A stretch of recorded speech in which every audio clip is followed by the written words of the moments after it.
Hey Trailblazers and Tarmac Tacklers, welcome back to the Maximum Mileage Running Podcast. This is your one-stop shop for everything ultra, road and trail running.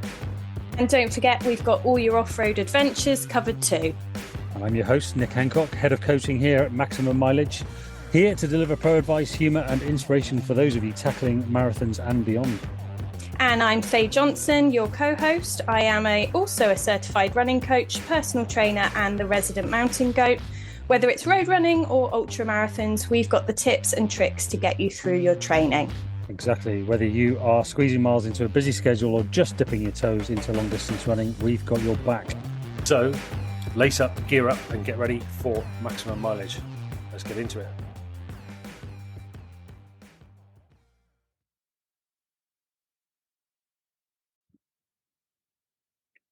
Welcome back to the Maximum Mileage Running Podcast, ladies and gents. Today I have a guest whose story goes beyond the miles, the finish lines and the applause, and it dives deep into the transformative power of running and its potential to heal not just the body, but the mind and soul too. My guest is a man who has faced the incredible challenges of 13 marathons in 13 days, the Manchester Marathon, which I might have to ask you about because that's my A race for the spring. The Kielder Marathon, which I've coached some people to, and he's also done the gruelling 70-mile ultra marathon known as the Wall. But beyond these astounding feats, Reece's journey is an inspiration on a different level. So, Rhys, it's nice to meet you. How are you doing? I'm good, thanks. Yeah, bit tired. And new baby, just 2 weeks old. So, yeah, congratulations. Thank you. Yeah, great at the minute. Just like a bit tired. How are you? Yeah, all good, thank you. Yeah, no, I feel your pain. And is it your first baby? It's not your first baby, is it? Third. Oh God, you're going back in for a third. Third run at it. Oh my God. That is definitely it, though. I mean, this might be a bit TMI for some people, but one of the first things I did after my second child was born was I was straight on the phone to the GP, the doctor, get me in for the snip. I tried to do that last week, but told us I had to wait until the baby was 6 months old, which I was. Is that what they said? Yeah. That's shocking. I did it within 3 days. I was on the phone, and I think 2 weeks later I was in for my operation. Anyway, TMI and all that. Yeah. So how is training going with the little one? Come along. What have you got? What have you got on the horizon? And are you managing to get out and continue to run? So I haven't really done anything for 5 weeks up until last night. I got out and done the Newcastle Quayside 5K. Oh, nice. I was wanting to drop out all day. My mindset when I don't do anything for quite a long time is I can get really lazy, and I was exhausted yesterday. And I really didn't want to do it. Ended up going. Still wasn't going to do it. Thought I'd just cheer people on. I ended up going to do it. And I ended up getting a PB, done 20:27. Still can't quite get that sub 20, but I will get there. Well, if you're still getting PBs, how old are you? 30. Oh, you're a young pup. I mean, I'm still trying to get 5K PBs, and I'm 41. So, 2027 is not slow, and you've got plenty of time to get that sub 20. So good, nice. Not a shabby place to be in after 5 weeks of no training. Yeah, exactly. Yeah, I came 45th out of 444 as well. That was in the B race though, but I'll take the 45th. Yeah, no, that's not too bad at all. So, Rhys, thank you for coming on the podcast. I was, I guess, struck by your story because there are similarities to my own story. I've battled my own mental health issues in the past, and running has been a savior to me. So I'm really keen to sort of hear a little bit more about your journey. So take us a little bit back to when you first started running, and what was that initial spark that got you to lace up your shoes? Yeah, so I think pretty much it was more so pre-season for football. I've always been more football than anything. But so running was just kind of a way to get fit. And I suppose it wasn't really probably until about 4 or 5 years ago where I actually started running properly, and I signed up for the Great North Run. Yeah. And it was truly horrendous. Yeah. I think I said I would never run that far again in my life. I think I said that after the Brighton Marathon in or whatever year it was. It was my first marathon. And I was like, oh, I've done parkrun a few times now. I can do a marathon. I said I'd never sign up for anything ever again. Yeah, exactly that. But yeah, I think after a few weeks past, I kind of was like, no, actually, I think I did enjoy it. And then just from there, I started signing up to a few more different events. I actually think I signed up to Brighton Marathon. That was going to be my first marathon, but it got cancelled with COVID. Yeah. So I had to take a pass on that one, and then I did eventually do my first marathon, which was Kielder, which probably wasn't the best one to do for my first. Which year did you do that? 2021. 2021. Yeah, cool. So I had somebody running it that I was coaching in 2021. So yeah, good day that day. You had good weather, and yeah, it was very because very pretty. The day before was torrential rain, and that was the duathlon. I was quite happy we got very lucky with the weather, because I think that probably would have made us never run again if I had got stuck in that weather. I also had to battle that course. Yeah. And I hadn't trained properly for that at all, and it was close to breaking me. It was just too many hills. Yeah. Oh, good stuff. So, I mean, you've taken on some big challenges recently. So, talk to us about some of those, including the good old David Goggins one. He's not my kind of character, but I know a lot of people love him. I think in 10 years' time, we'll all be around a seance, chucking his book on the fire at some point. But at the moment, he's a popular man. So you took on, you did the 4x4 by 48. Did, yeah. So that was kind of, I'd been planning it for a while. So I turned 30 in May, and I wanted to do something, a bigger challenge than just a run. I wanted to do something on my own, sort of. So I decided that was going to be it, because I read his first book, and I actually really enjoyed his first book, but not the second so much. But yeah, so that was in the middle of my struggles as well, and that was the moment which really changed my mindset, doing that. But it was hard. I'm definitely underestimated. I don't know why I underestimated it. You would think a David Goggins challenge, you think it's going to be brutal. He's not going to put his name next to something that's easy.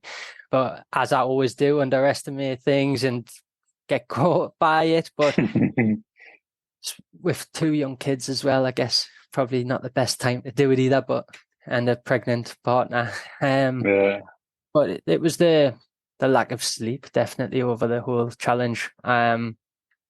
From being up from 5 a.m. on the Tuesday, I didn't do my first run until 4 o'clock in the afternoon. Oof. I had to sleep that night. I actually kind of failed the challenge because I missed the 12 o'clock run, but I did 8 miles at 4 in the morning. Oh wow! Okay, so you made up the 4 elsewhere, which in some respects is harder, because you've just done an 8-mile run, and now you've got to recover, ready for the next 4-mile run. Yeah, I think at the time I was in a mindset where I felt like I was a failure in every aspect of my life. So then when I failed the challenge technically by waking up at 10 to 4 in the morning, I was like, I've failed. Like, I can't do it. I'm not going to continue. And I spent about 40 minutes just lying, not being able to move, because I was so fed up of how another thing I'd failed at. But I just got myself up, and it was possibly the best run I've ever had in my life. It was so peaceful. Sunrise was just starting as I was leaving the house. Yeah, nice. It was unbelievable. Like, 4 o'clock in the morning, you wouldn't think it, but yeah, absolutely tremendous run. And I managed to do every run after that, and it ended up being like, when I finished the actual whole challenge itself, kind of just, I was overcome with emotion. I was like, if I can do that, I can do anything. And I get emotional after parkrun, don't worry. Yeah. And it was just like my mindset had just completely changed. It really was unbelievable. And yeah, everything's been smooth sailing since, up until the lack of sleep now. But yeah, It was a challenge.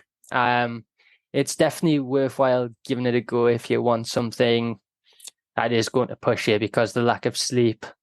Even 4 miles, I was thinking, oh, it's only 4 miles, but actually 4 miles is longer. I think that's the thing with that challenge. And just for anybody who's listening that doesn't know what the hell we're talking about, just tell us what is the David Goggins 4x4x48? So it's 4 miles every 4 hours for 48 hours. You've got to start the 4 miles, say at 4 o'clock in the afternoon, and you run them on the 4 hours. So you can't because I was thinking when I first saying, oh, well, I do 4 miles at 4 o'clock, then I don't have to do 8 miles till like 11:15 at night. But actually, you've got to do them on the 4 hours. That's part of the challenge. But definitely meaty, definitely worthwhile. Do you have to start at 4 p.m.? No. Oh, okay. No, I think it usually starts at 8 p.m. But I think it just whenever you want to. So I think I set mine after my son had finished school. I went and picked him up from school, got home, and then went out on my first run. Yeah.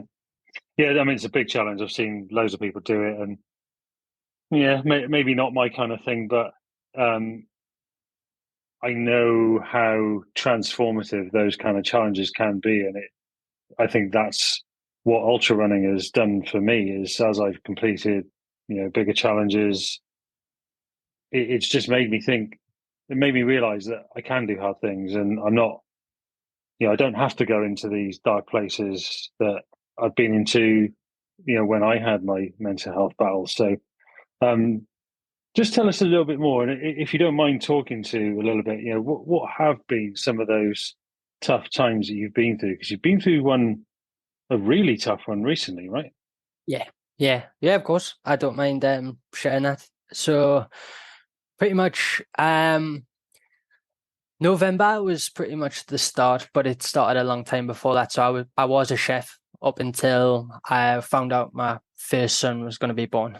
Okay, so I worked in hospitality for 20 years. I know how hard that game is. Yeah.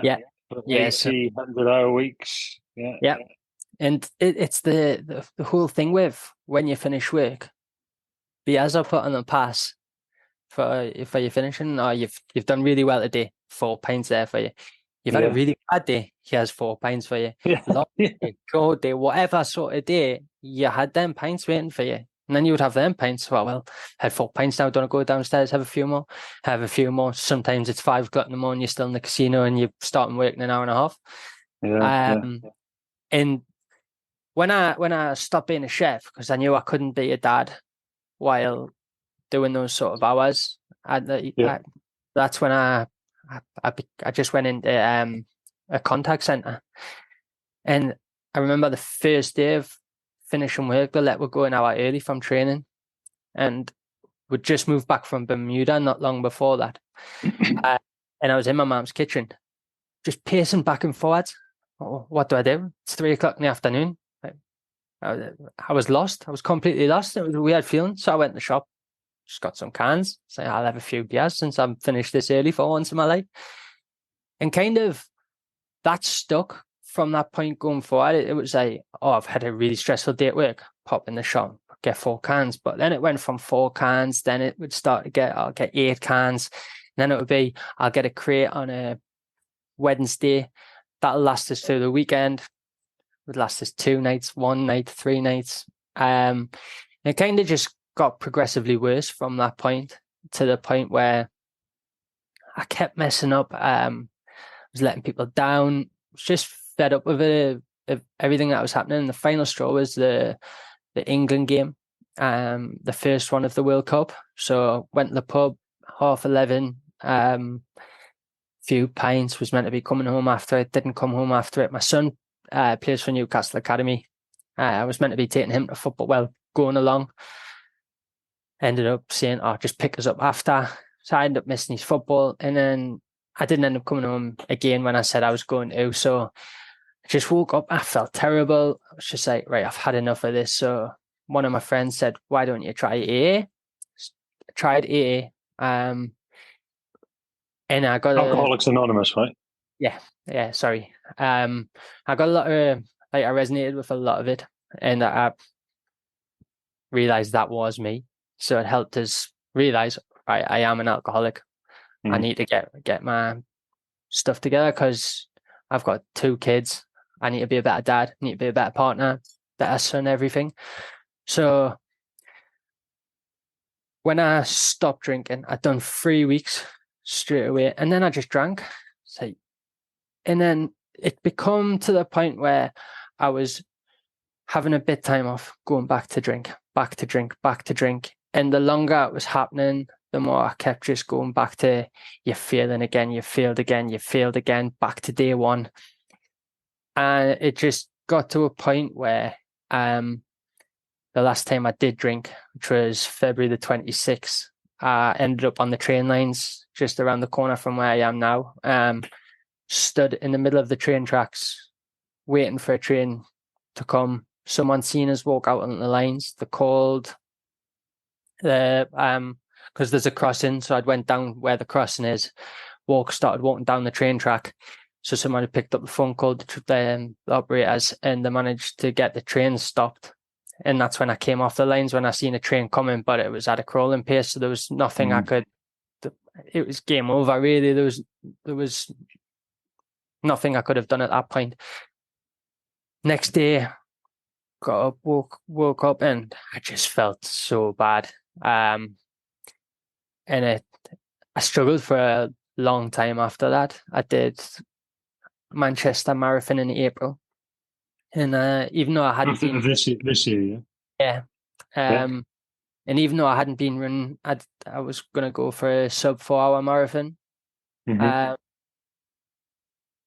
And I got up to about mile 22, mile 23, and I started dropping off the 4-hour pacer.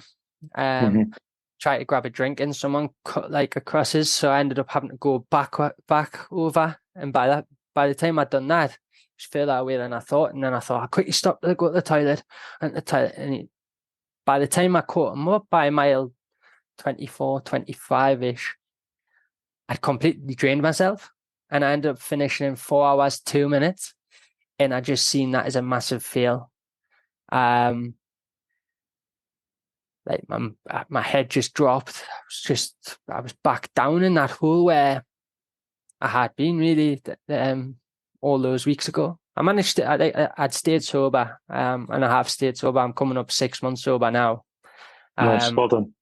Thank you. But yeah, it was like, felt back in that same place of where I kept picking up the drink. I just kept failing. I just couldn't shift it. And then a few weeks later was when it was my 30th, and I did the challenge. That's what I was saying about, by sleeping in, I'd failed. And normally I would have just lay there, and I would have been like, if I had have stayed in that mood where I was, I would have just lay there and went, right, I'm done. I've failed that challenge. Whereas I got up and I'd done 98 miles, and I'd done every one after that. And there was still a long way to go. I'd only done 2 runs before that 12 o'clock one that I actually stepped through. Oh, wow. So I'd done the 4 o'clock and 8 o'clock run. And I thought, I'll try and get myself a couple of hours sleep. And that didn't work. But yeah, that was like, that really was that whole light bulb switch moment where my whole perspective was like, right, no, just get up, just go and do 8 miles now. There's people like I'd been putting on Facebook and things like that updating after every run. That makes it even harder, doesn't it? When there's that urge to quit, it's like, no, I've been telling everybody I'm doing this. Yeah, and I do it like with all of them. So even like the 13 half marathons challenge I did, after every run, I put like a post on it saying how that run went, pictures, things like that. So I was doing the same after the 4 o'clock, done the same after the 8 o'clock. I was like, oh, people are going to be saying what's happened. There's no 1 o'clock in the morning. So then, yeah, got up, done it, put my post on, said I've missed it. I've kind of failed the challenge, but I'm just going to continue now anyways.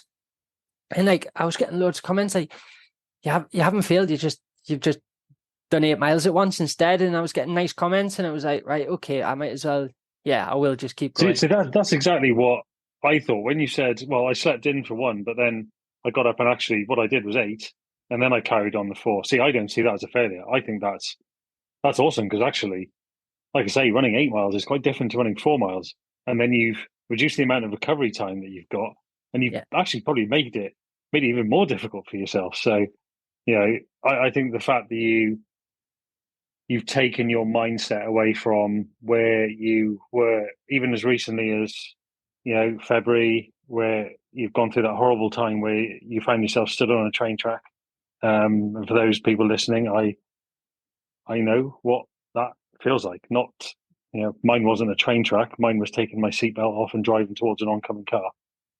That was my moment of madness, should we call it? Long time ago now, but I think for you to go from that place in February to now having done something like the 4x4 by 48 challenge and crossed over a little bump in the road in that challenge and go, do you know what? No, I'm going to get up and I'm going to crack on and I'm going to do this and I'm going to finish it. And you have done. Yeah. I think that's a remarkable transformation in a fairly short space of time. And I think if you can keep hold of that as you go through the rest of your life, 3 kids now, that's a great place to be. And you talk about great places to be. You're not a chef anymore, are you? No. No. What is it you do now? So I've recently I've been in payroll for the last 5 years. I went into a contact center, basically got a little side job in the contact center doing a bit of payroll. Ended up going full time into payroll, and I've now on Monday just started as a payroll manager of a charity that looks after awesome. lots of other different charities payrolls. Very good, very good. Quite different from the 80 hours a week behind the pass. Yes, very different. Yeah, I think, and there's nobody incentivizing you to do a good shift with beer, which is what I used to do when I used to run places. I used to incentivize the chefs. I used to play a game with them. Right, I get a case of 24 beers, and I'd say for every mistake you guys make, I take away a beer. yeah. Oh, I would have never made a mistake.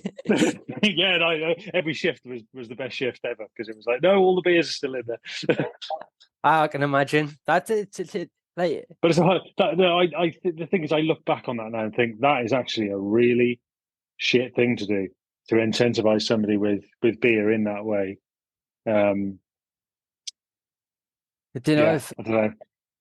Like if you didn't do that though, so if there was one night where the general manager didn't give us beers, I would call him worse than shit, really. I would call him worse than anything for not giving us them beers. It would be the worst person in the world over nothing, really. But it's just like it's part and parcel of that job. It's sort of. It is, it is part and parcel of hospitality to an extent. And look, anybody listening, who's in hospitality, and I actually coach somebody who works in hospitality. In fact, 2 people I coach work in hospitality. One is a chef. It is a great industry to be in. It took me all over the world, but it does come with a lot of hours and its drawbacks, and it is a bloody tough gig to be in. Yeah. Having said that, all that time on feet, standing in the kitchen, not bad for ultra training. Exactly. Certainly would have set you off with a good base of strength in your legs, ready for your ultra marathon endeavors. Definitely. Yeah. So when did you do the wall? June last year. June last year, right? Okay. And how did you get on? Signed up again for next year. Nice. I've got a bit of unfinished business with it because I didn't manage to finish before it got dark. It was it was brutal.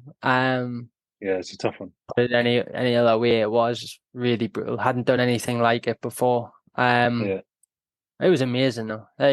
Just to the views, everything it was an amazing experience. But it was when I got to Hexham, which was 44 miles in.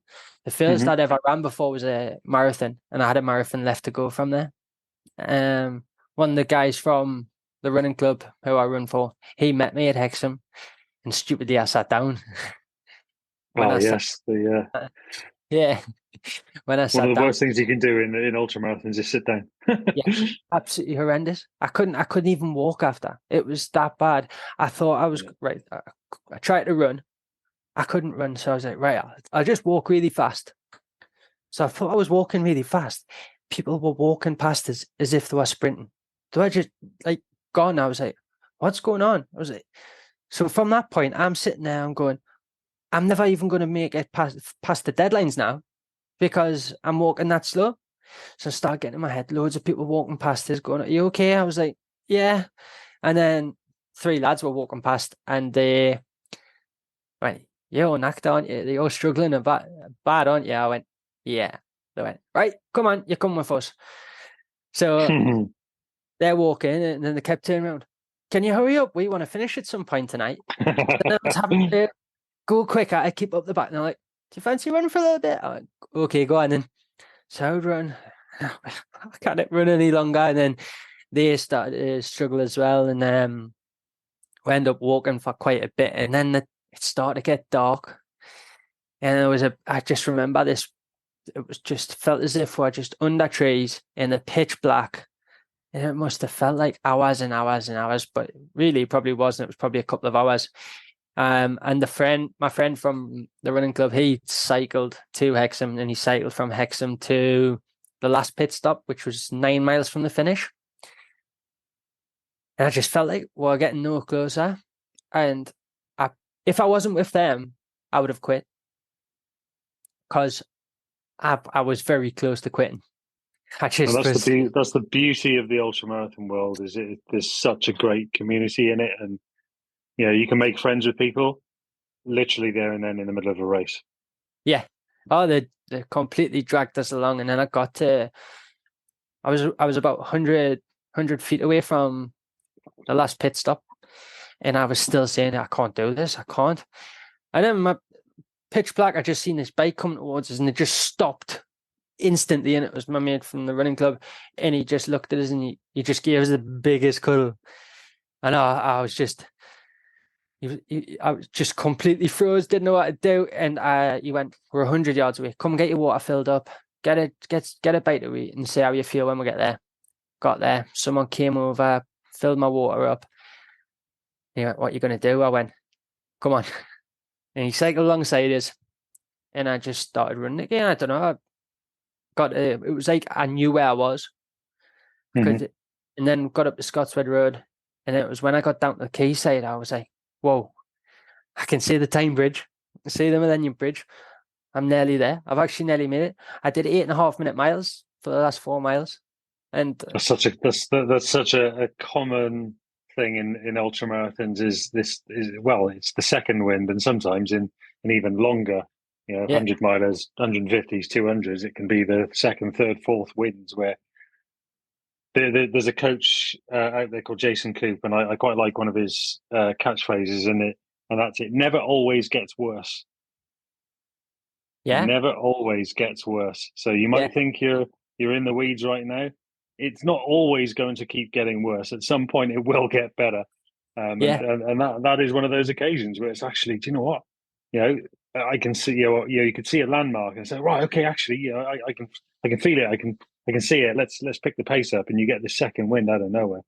definitely. I think it with it being my first ultra, it definitely gave us the thought that I would do a bit of a recce on other ones that I decided to do and not just go in blind, not knowing where I'm going and things, because I feel as if I had have done the last half of that ultra, I probably would have been a bit more positive about the whole thing because I Yeah. would have where I was a little bit more, where the checkpoints were coming, things like that. So I went in far too blind. But like I said to you before, that's the kind of way I live. I go into things blind and just sort of wing everything.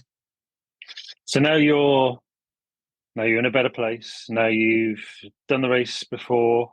You've done some other challenges. You've got yourself signed up to the wall. You've got unfinished business. What are you going Yeah. to do differently this time to what you did before? Hopefully train better. I say hopefully. Depends how the children allow that. But no, there's definitely a, I bet my training was I'd done a few marathons, a Mm. few a few Sundays before. That was pretty much it. But I want to get into doing back-to-back running, morning, same evening, 10-mile both, running on tired legs, things like that, or then on an evening, and then the next morning, getting more into that sort of training. I would definitely say be more consistent. But the thing is now, with us not drinking, I'm not as tired and groggy. I might be a little bit more tired at this moment, but I would drink on most nights. So then if I said I was getting up at 5 o'clock in the morning to run, I was never getting up in reality because I was sitting. Oh, yeah. But it sounded good if I said I was going to do it. That's the thing I say all the time. Saying you're going to do something and actually doing it are two very different things. Definitely. Yeah. And I lived a lot on saying rather than doing. Awesome. That's awesome. I used all these challenges as well as an excuse to drink. You know, I didn't have anyone to tell us I couldn't drink after doing something like this. Even though someone met us at the finish with 4 cans of Stella, I had one sip and I had to hand it back. I felt that bad. Yeah.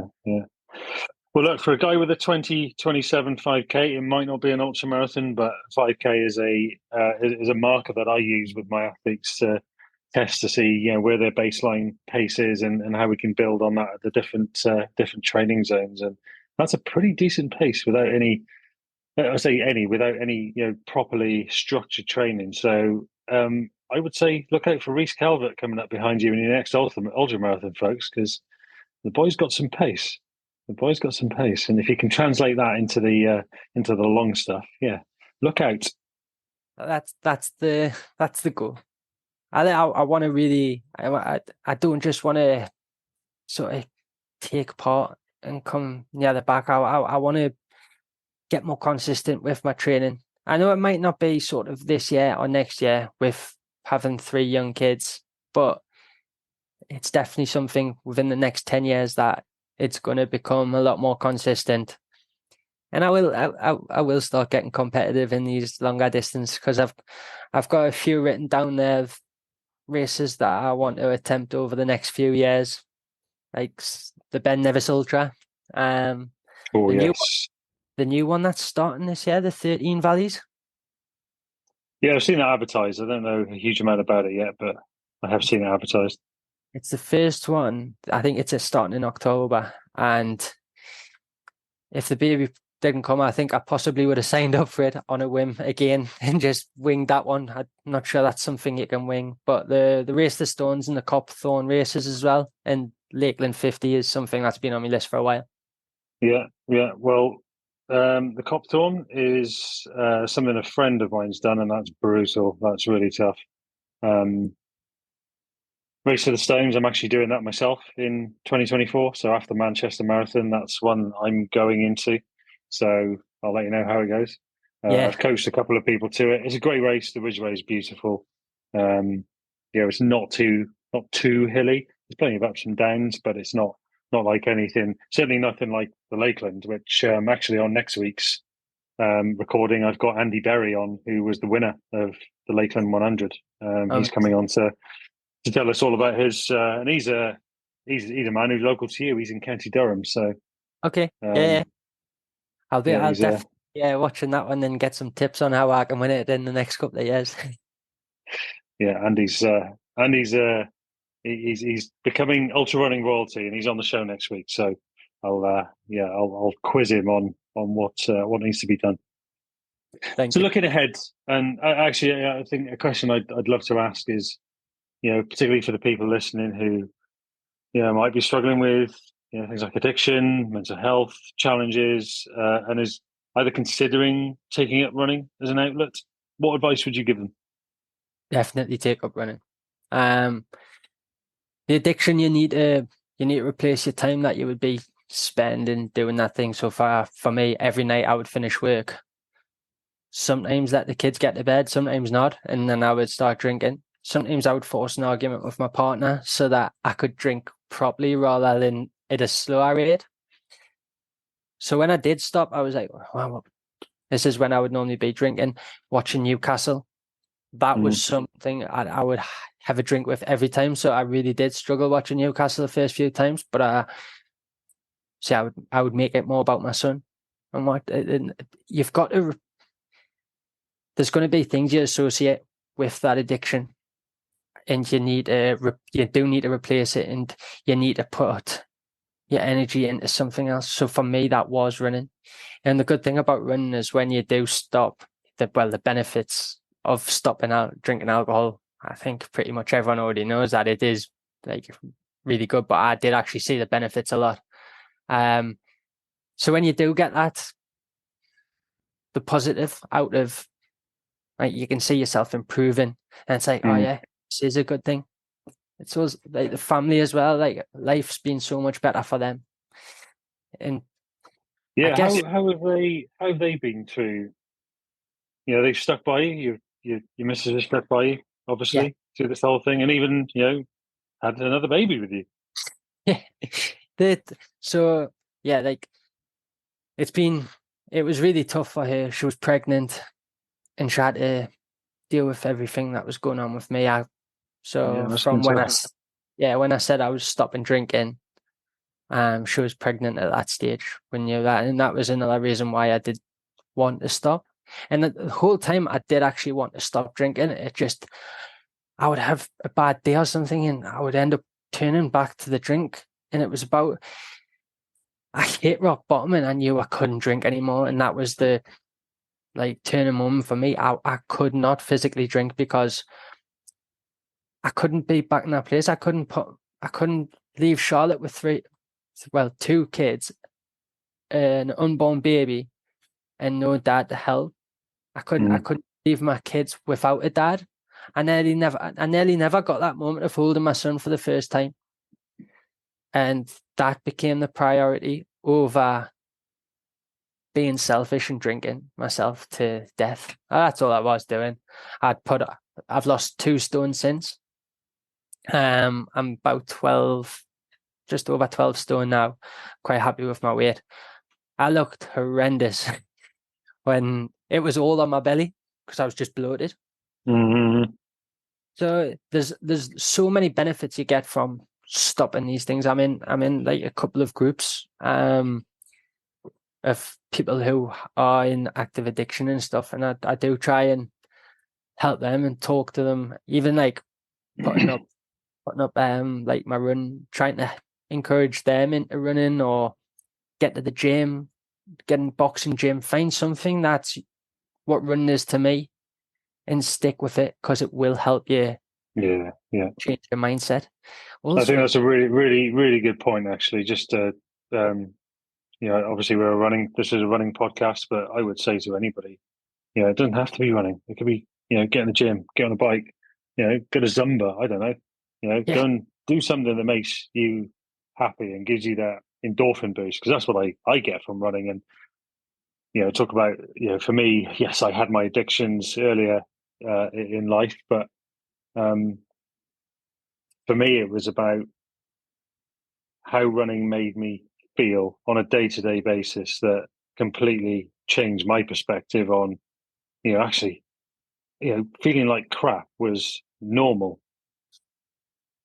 but it didn't need to be normal. Actually, feeling good could be normal. And, you know, now I can tell if I haven't been, I mean, God, my rest days, I'm still one of these people who's like, oh my God, it's a rest day. What do I do? What do I do? What do I do? But yeah, my missus says all the time, I can tell when you haven't been for a run. Yeah. I think the last 5 weeks not running. So what happened was I did the 400-meter hurdles on the track and field events. Right. But I got distracted before we started and I went with the wrong stride straight away. So I went the first hurdle with the wrong leading foot. And it was so that was my 3rd attempt of doing the 400-meter hurdles. So I'd never actually been over with my right leg first. I should never do it again, put it that way. I thought I'd snap my ankle, but I felt embarrassed. No. So I was like, I'm going to keep going. I'll see how it feels. Went over the next hurdle for my left foot. Say, right, it feels okay. I think the adrenaline just completely hit us. And then when I came around to the home straight, the first hurdle, kind of glanced at the stand that was on the side, went back over with my right foot, hit the hurdle, nearly went flat on my face. It's all right. No. I've managed to finish, and I still won the race, so I was pretty happy. God, I'd rather do a 100-miler than a 400-meter hurdles. Fair play to you. Reece, it's been really great having you on the show, and so much of what you said just resonates with me. You know, that life in hospitality and how those big hours can lead you to drinking too much and doing lots of things that we shouldn't be doing. But just from the mental health point of view, and anybody listening, it's, you know, running really is that tonic, and it just helps in so many ways. So thank you so much for coming on the show and sharing your story. There's going to be lots of people that I know that will listen to this, and I'll be getting texts. I can see the texts coming through now saying, "Wow, what a turnaround!" So keep it going, and I look forward to seeing how you do at the wall. When is it? Exactly. 15th. June 15th. Yeah. So plenty of time to get ready for it. Definitely. Make that time in your diary. You know, your kids are important, but it's as I say all the time, sort out your own parachute first. Yeah. Definitely. I'll be getting that time in, even if I'm gonna just start running to work, things like that. Run to work, run back from work. Yeah. And make it my commute. Means there's no excuses then, is there? No, exactly. Perfect. Thanks very much for having us. Yeah, no worries. Thank you so much for coming on. Ladies and gents, that is Reece Calvert. Look out for him. He's coming for you. He's a quick boy. And that's another lap done on the Maximum Mileage Running podcast. Thank you for joining me and my athletes and my guests on this wild ride through the world of ultra, road and trail running. And remember, whether it's a mountain trail or the local road, every mile you conquer makes you stronger. Keep pushing, keep laughing, and of course, keep swearing when that hill just seems a little too steep. If you enjoyed today's journey, don't forget to subscribe and leave me a nice review.